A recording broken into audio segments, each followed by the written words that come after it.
મારો જન્મ ગામડાના એક ખેડૂત કુટુંબમાં થયો હતો. અમારા ગામમાં મારા પિતાનું એક મોટું કાચું મકાન હતું. તેના એક ખૂણામાં કોડ બનાવેલી હતી. તેમાં બળદો અને ભેંસો બાંધવામાં આવતી. મારા પિતાજી ખેતી અને પશુપાલન કરતા હતા. અમારા ગામમાં 10 ધોરણ સુધીની નિશાળ હતી. મેં એમાં 10 ધોરણ સુધીનું શિક્ષણ મેળવ્યું. હું મારા પિતાનો એકનો એક દીકરો. આથી તેમણે મને આગળ ભણવા માટે શહેરમાં મોકલ્યો નહીં. અને હું મારા પિતાજીની સાથે ખેતીના કામમાં જોડાઈ ગયો. ખેતીકામમાં મને શ્રમ કરવાની તથા પ્રકૃતિના ખોળામાં રહેવાની ખૂબ મજા પડતી. 21 વર્ષની ઉંમરે મારા લગ્ન થયા. મારા પિતાજીને દમની બીમારી હતી. મારા લગ્ન બાદ તેમનું અવસાન થઈ ગયું. ત્યાર પછી ખેતીકામની પૂરેપૂરી જવાબદારી મારે શિરે આવી પડી. હું દરરોજ સવારે ખેતરે જતો અને ખેતીકામ કરતો.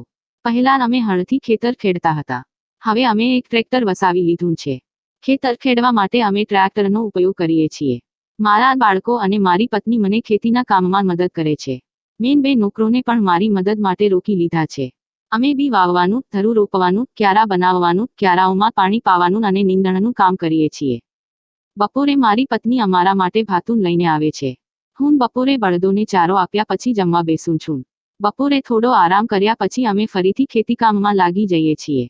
શ્રમ એ જ મારું જીવન છે. કડકડતી ઠંડી હોય, પ્રખર ગરમી હોય કે ધોધમાર વરસાદ વરસતો હોય, અમારું ખેતીકામ સતત ચાલતું જ રહે છે. ક્યારેક અતિવૃષ્ટિ કે અનાવૃષ્ટિ પણ થાય છે. એ વખતે ખેતરોમાં અનાજ પાકી શકતું નથી. ખેતરોમાં પશુપંખીઓ અને ચોરનો રંજાડ પણ રહે છે. અમારે આવી બધી મુશ્કેલીઓનો સામનો કરતા રહેવું પડે છે. આપણી સરકારે ખેડૂતોની સ્થિતિ સુધારવા માટે ઘણા પ્રયત્નો કર્યા છે.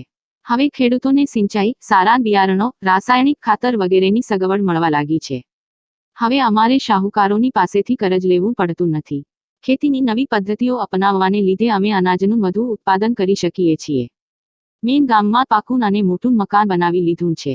મેં મારા ઘરમાં ટીવી, ફ્રીજ, ટેપ રેકર્ડર, પંખા વગેરે વસાવી લીધા છે. ખેડૂત અનાજ ઉત્પન્ન કરીને જગતનું પોષણ કરે છે.